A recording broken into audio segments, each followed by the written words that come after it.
Family चल ही रही है बिकॉज ऑफ रिचा। तो मतलब मैं उसकी इंस्ट्रक्शन में मैं ही चलता हूँ एक्चुअली। बहुत ही अच्छे कुक हैं, बहुत ही समझदार हैं, शांत हैं, प्यार भी बहुत ज़्यादा करते हैं, वेरी सेंसिटिव इंसान।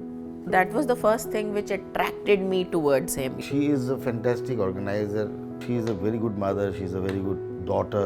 She is a very good wife. So I can never imagine my life without Debu. कभी भी नहीं. Slowly when I started knowing her, I fell in love. नहीं, इवन लेटर्स भी बहुत लिखते थे और उस टाइम तो आर्चीज का टाइम था, यू नो, और कार्ड में अलग से लेटर भी लिखते थे, which I still have. If you had to give a message to Richa, something that you've never told her, what would that be? He thinks that he is very romantic, but he's not. I want him to be more romantic. I love her the most.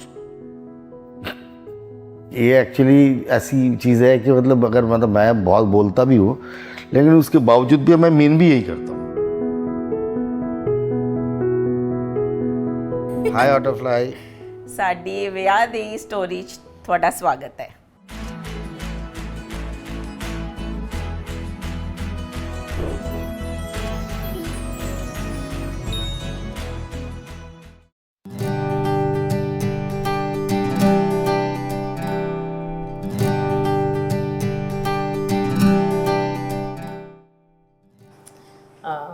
हम लोग पहली बार NSD में मिले, national school of drama. First year में थी मैं as a student और ये ऑलरेडी पास आउट हो चुके थे। He is 4 years senior to me.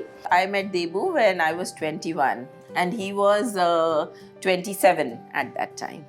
So pass out होने के बाद there is an NSD repertory company जहाँ पे आप as a professional actor join कर सकते हैं। सो ये एक प्ले करके वापस आए थे और पहली बार जब मैं इन्हें मिली तो वो एक मेस में था और वहाँ पे ये एक टेबल पे बैठे हुए थे और इनके सिर के ऊपर एक बहुत बड़ी बैंडेज बंधी हुई थी क्योंकि इनका रिसेंटली एक एक्सीडेंट हुआ था। That is where I saw him the first time. Kathmandu गए थे शोज लेके, तो वहाँ मैं एक्चुअली स्टेज से गिर गया था। स्टेज के सामने एक ऑर्केस्ट्रा पिट रहता है, उसके बाद फिर ऑडियंस, तो वो पता नहीं चला था, मुझे दिखा नहीं अंधेरे में। सो मैं उस पर गिर गया था। तो एक थोड़ा सा ट्रॉमाटाइज टाइम था वो मेरे लिए। ऑलमोस्ट एक ऐसा टाइम आ गया था कि जो मुझे लग रहा था कि शायद आगे और एक्टिंग परसू कर ही ना पाऊँ। तो फिर जब मैं NSD वापस आया था उस टाइम जाके पता चला कि रिचा आई है। रिचा से मैं मिला। जहाँ तक मुझे याद है कि प्रपोज रिचा नहीं की थी। हाँ, मतलब फिर धीरे धीरे फ्रेंडशिप होनी शुरू हुई, रोज का मिलना। वो शुरू से ही बहुत बड़े फूडी थे एंड यू नो अभी भी he is a great chef and he loves to cook and feed people. तो उनको भी खाने का बहुत शौक था, तो मुझे भी खाने का बहुत शौक था। धीरे धीरे he started to take me out to you know places जहाँ पे हम इकट्ठा खाना खाने जाते थे। तो या फिर वो मेरे लिए कुछ बाहर से पैक करवा के लेके आता था। देन यू नो उस टाइम पे Pizza Hut had just come to India, so हम वहाँ जाया करते थे। पिज़्ज़ा हट में एक सैलेड बार होती थी, हम एक सैलेड खरीदते थे, इतना पैसे तो होते नहीं थे। तो वो एक बार बोल देते थे आप जितना उसमें फिल कर सको आप फिल कर लो। सो हम दोनों मिलके एक बोल लेते थे, लेकिन हम नीचे एक प्लेट लगा लेते थे ताकि वो फिल करके अगर कुछ गिरे भी तो उसमें ही गिरे, you know. And then both of us used to just have that and enjoy that so much. इनकी मॉम भी बहुत अच्छी कुक थी और जब इनकी मॉम आई थी दिल्ली में तो इन्होंने मुझे उनसे मिलवाया भी। और वो स्टील का जो ऐसे वाला टिफ़िन होता था यू नो उसके अंदर उन्होंने मेरे लिए मेथी बैंगन, जो मैंने कभी सोचा भी नहीं था कि मेथी और बैंगन कैन बी अ कॉम्बिनेशन, सो वो भेजा। एंड बंगालीज़ में एक बहुत ही अच्छी स्वीट होती है नाड़ू, जो कोकोनट एंड जैगरी के साथ बनाई जाती है, तो वो बना के भेजे। तो यू नो रेस्टोरेंट में जाके अपना टिफ़िन नीचे से खोल लेते थे, कुछ ऑर्डर करते थे और टिफ़िन से बाकी खाते थे। एक टाइम था जब हमारा एक नाटक चल रहा था और मेरे पूरे मुंह में छाले हो गए थे, बहुत ज़्यादा छाले हो गए थे, मैं कुछ भी नहीं खा पा रही थी यू नो। तो उसमें भी उन्होंने मेरा बहुत ख्याल रखा और क्योंकि मैं कुछ खा नहीं रही थी सो एवरी डे वो मेरे लिए कहीं से केक लेके आते थे और उसको ठंडा दूध में डालते थे और एकदम ऐसे मैश करके फिर that was the only food you know which I could have. So that was very significant for me and you know memorable for me. शुरू शुरू में गिनी पिग टाइप की कुछ हुआ भी होगा कि वो कुछ पता चला कुछ ऐसा चीज़ें भी बनाया जो पसंद नहीं आया होगा, क्योंकि एक बार मुझे याद है एक बार राजमा बनाया था तो कुछ गले नहीं थे तो नहीं, अभी एक बंगाली आदमी एक पंजाबी को राजमा बना के खिलाएगा तो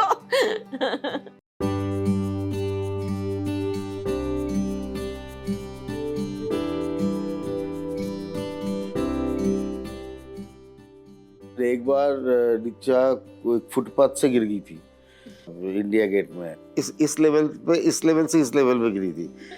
लेकिन मेरा पैर टूट गया था। देबू क्रॉस कर रहा था रोड और मैं पीछे रह गई और मेरा पैर टूट गया। तो उसके बाद मैंने थोड़ा इनको सुनाया भी था कि आपने मुझे पकड़ के क्रॉस नहीं करवाया इसलिए मैं गिर गई। खैर that was not the case, but still, but I knew that he had feelings for me, but I knew that he doesn't have the guts to say it.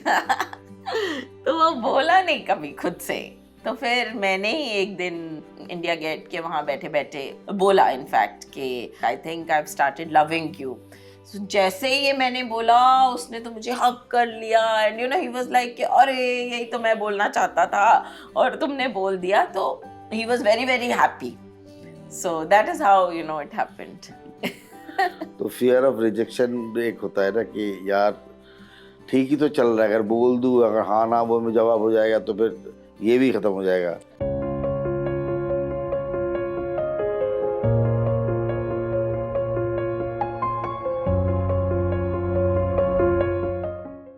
कभी कभार ऐसे भी दिन होते थे कि मैं आ ही नहीं पाया, मैं उस तरफ ही रहा। फोन कैसे करेंगे, मोबाइल का जमाना था ही नहीं। गर्ल्स हॉस्टल में भी एक फोन था और मेस में भी एक फोन था। बोल दिया जाता था कि रीचा को बता देना कि 8 बजे फोन आएगा। नहीं, इवन लेटर्स भी बहुत लिखते थे। लेटर्स तो बहुत और उस टाइम तो आर्चीज का टाइम था, यू नो, तरह तरह के कार्ड्स, कुछ खोलो तो कुछ उसमें से निकले और कार्ड में अलग से लेटर भी लिखते थे क्योंकि वो एक रोमांस का जब टाइम होता है तो you know you want to say so much sometimes and कई बार आप मिलके वो बातें सामने सामने नहीं कहते तो इसलिए कई बार आप लिख के कह देते हो वो सब बातें, which I still have, you know. फिर कुछ सोवेनियर, जैसे रेस्टोरेंट में जाते थे तो कोई वहाँ का टिश्यू पेपर है तो देबू बहुत अच्छा स्केच करता है तो उसके ऊपर कुछ ड्राइंग कर दी, उस दिन की डेट डाल दी, it becomes very special. But Debu उस टाइम बीच बीच में जब बॉम्बे आना शुरू किया सो यहाँ फैशन स्ट्रीट में जाते थे और मेरे लिए इकट्ठा 10 टॉप 11 टॉप इकट्ठा, और सब वहाँ NSG में लड़कियाँ इतनी जेलस हो जाती थी क्योंकि मैं रोज नया पहनती थी। तो वो हमने मतलब बहुत एंजॉय किया मैंने। कभी कोई वेकेशन में उस टाइम जब मैं आता था तो 15-20 टॉप ऐसे लेके आता था क्योंकि ये फैशनेबल कपड़े है, ये रीचा को बहुत पसंद है। मैंने बोला कि हर रोज नए नए कपड़े पहनना।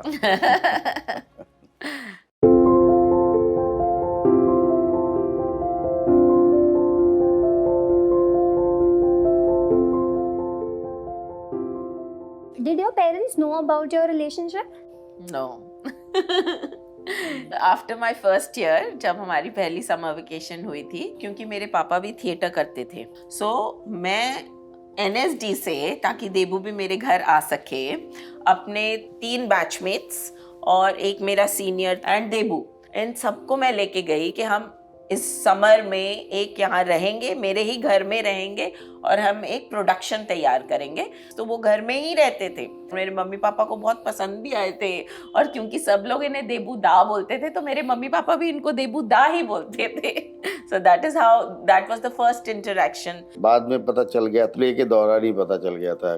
कोई एक थे जिन्होंने थोड़ा सा रंग चढ़ा के भी बता दिया। तो एक बार क्या हुआ था, खाना वाना खा रहे थे तो एक रेस्टोरेंट में, तो वो भी थे जिन्होंने रंग चढ़ा के बताया। मैंने कुछ ऐसे खाते खाते ऐसे बोले कि देख ये मिर्ची खा, बोले उसे, तो उसने वैसे ही उस तरीके से ही बोला हुआ है कि ये तो एक दूसरे पे मिर्ची भी लगाते थे। तो उन्होंने मिर्ची लगा दी, उन्होंने हमारी कहानी की मिर्ची लगा दी थी।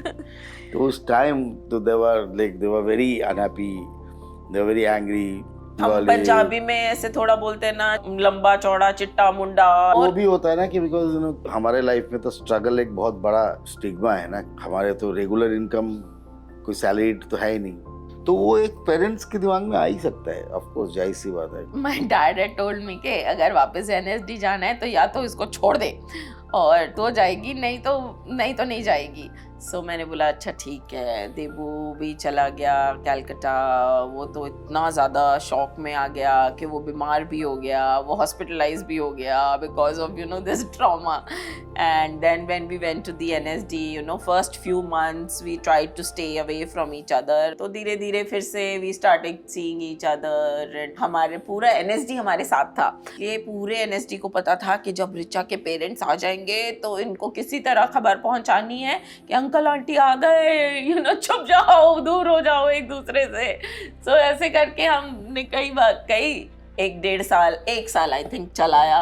उसके बाद मुझे काफ़ी मेहनत लगी मनाने में उन्हें, but then I had made up my mind कि मैं शादी करूँगी तो फिर इसी से ही करूँगी। So then he also agreed और उसके बाद तो सब अच्छा हो गया। एंड शादी तो इतनी अच्छी की उन्होंने मेरी, it was like a dream wedding. 22 of March 2003 we decided that engagement होगी पूना में। पेरेंट्स पहली बार तो एंगेजमेंट पे ही मिले थे ना। We had a blast at our engagement, बहुत अच्छी एंगेजमेंट हुई और फिर जून के महीने में फिर शादी तय हुई।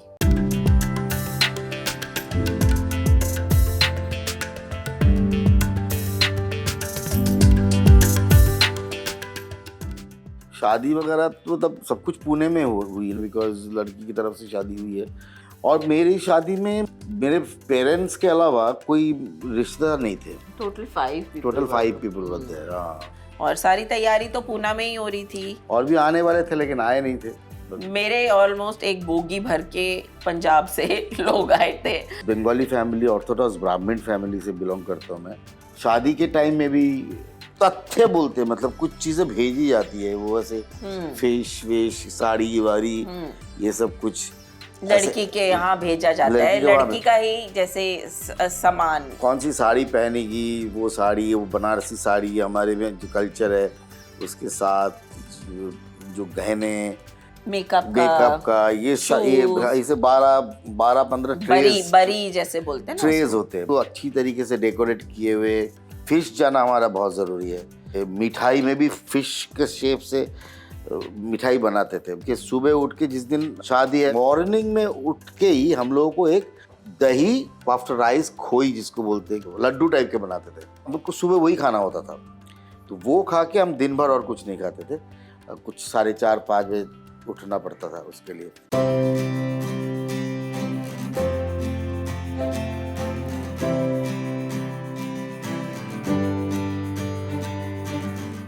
मेरे साथ ये हुआ था, इतना हैवी दुपट्टा था मेरा, मेरी मम्मी ही लेके आई थी। सोचो मैंने अपनी शादी का लहंगा भी नहीं देखा, ना मैंने अपनी शादी की कोई भी साड़ियाँ देखी, because I was just very happy कि मेरी शादी हो रही है, बाकी आपने जो करना है आप कर लो। सो मम्मी लेके आई, वो अम्बाला से जाके सब कुछ वो करके आई। So it was only me and my best friend. हम दोनों दुपट्टे से स्ट्रगल कर रहे हैं क्योंकि उसमें तो पिन भी नहीं घुस रहा है। I really struggled with the dupatta, with my head, और वो किस तरीके से मुझे लेना है। मेरा तो मतलब गर्मी के दिनों में वो शेरवानी, वो अंदर मैं पिघल रहा हूँ, किसी को पता ही नहीं चल रहा है, ऊपर से भूखा।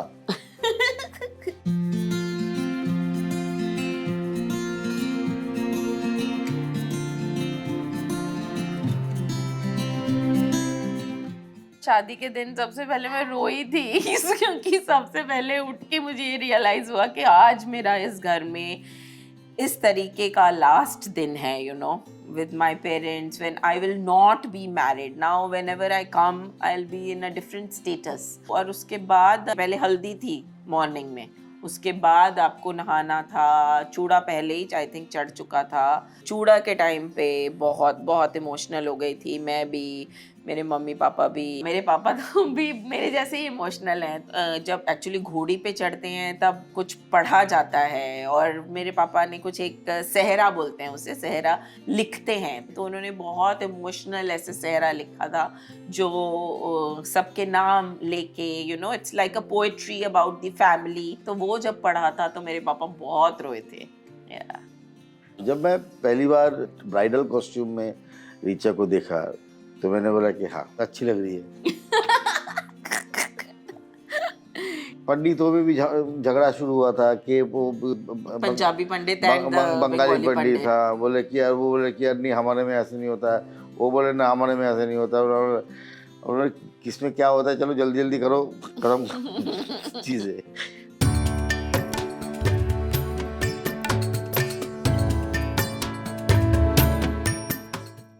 फेरों के टाइम पे मैं काफ़ी सीरियस थी एंड मैं सच में ये सुन रही थी कि वाउस क्या होती हैं, तो रोना भी बहुत आ रहा था जब वो सिंदूर भर रहे थे। तो ये हर चीज़ ना थोड़ी ज़्यादा करते हैं तो इन्होंने बहुत सारा सिंदूर भर दिया था, और शायद बंगालीज में ऐसे ही भरते हैं। हमारे में ऐसे भरते हैं ना, वो एक सिंदूर दानी होती है, उसमें से ऐसे नहीं डालते, ऐसे डाल देते हैं पूरे सिंदूर ही सिंदूर लाल। हाँ नहीं, but you know that feeling is there कि यार now you are committed, you know you are going to be living the rest of your life with him, and these are the bonds which are symbolically tying you together.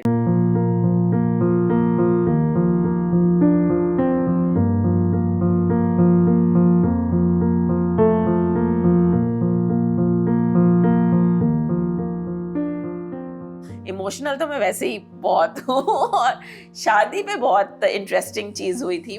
फेरों पे बैठे बैठे मुझे बहुत रोना आ गया था, बहुत रोना आ गया था, और मैंने वहाँ पे फेक लैशेस लगाए हुए थे। फेरों के बाद हमारे भाइयों के टिक्का निकालते हैं, तिलक निकालते हैं, तो वो भी मैं पूरा टाइम रोती रही, मेरा मेकअप वेकअप सब बिगड़ गया था।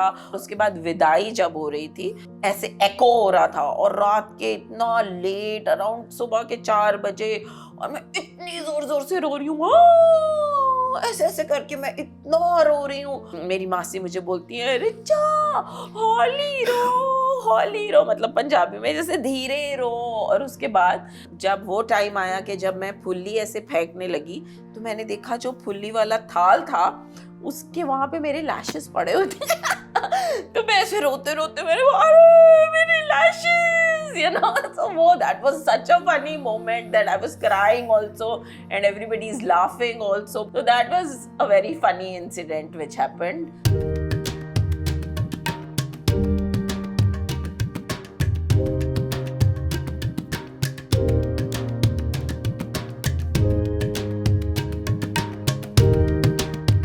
शादी के बाद विदाई जब हो गई थी तो हम एक और होटल में ही गए थे, और फिर हमारे पंजाबी लोगों में फेरा डालते हैं, मतलब नेक्स्ट डे ही अपने घर आती है दुल्हन थोड़ी देर के लिए अपने पेरेंट्स को मिलने। बस उसके आई थिंक नेक्स्ट डे तो we flew off to Kolkata for the reception and फिर वहाँ की सेरेमनीज।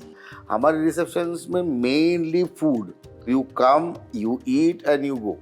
इनफैक्ट सबसे मुझे फ़नी बात तो ये लगी थी कि कलकत्ता में रिसेप्शन में इन्होंने मुझे सजा के अकेले बिठा दिया। वहाँ एक ही कुर्सी थी, साथ में बॉय के लिए कुर्सी ही नहीं थी। तो आई वाज लाइक व्हाट? तो उन्होंने बोला हाँ यहाँ पे सिर्फ लड़की ऐसे बैठती है और सब लोग आके लड़की को ही देखते हैं और लड़का पूरा घूमता है, और देबू घूम रहा था तो आई वाज वेरी लॉस्ट। हमारे लैंग्वेज में इसको बहू भात बोलते हैं। बहू भात मीन्स बहू मतलब बहू। वो उस दिन जो है वो बहू ने सबसे पहले घर में आके खाना खिलाया, सर्व किया। So, वो सेरेमनी तो सुबह हुई थी, दोपहर में हुआ था, उसका एक्सटेंशन रात को होता है। हाँ, so सेरेमनी में you are suppose to serve fish to the relatives. तो मेरे हाथ से जैसे मैं सबको एक एक को फिश दूंगी, और मैं वेजिटेरियन थी so that was also slightly difficult for me. एक और incident which is very very you know हमेशा मेरे को याद आता है, जब मैं फर्स्ट टाइम इनके घर गई थी, तो इनका घर थोड़ा सा ऑफस्कर्ट्स में है कैलकाटा के, एंड बाय चांस उस टाइम इनके घर में लाइट नहीं थी, और फिर बंगाली लोग वो जो you know that is auspicious for them, वो जो करके साउंड निकालते हैं, तो सारी लेडीज वहाँ आई हुई थी और वो साउंड निकाल रही थी और घर में लाइट नहीं थी। तो मैं एकदम से घबरा गई थी कि मैं ये कहाँ आ गई हूँ।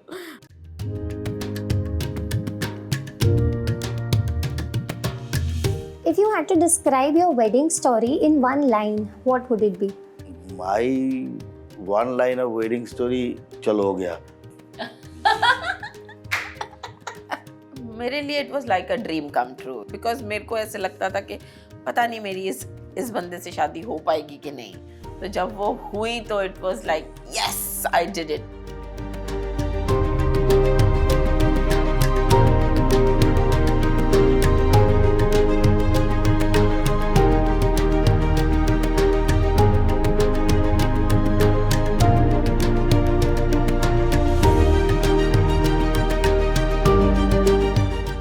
আপনাদের অনেক অনেক ধন্যবাদ আমাদের এই বিয়ের গল্প শোনার জন্য.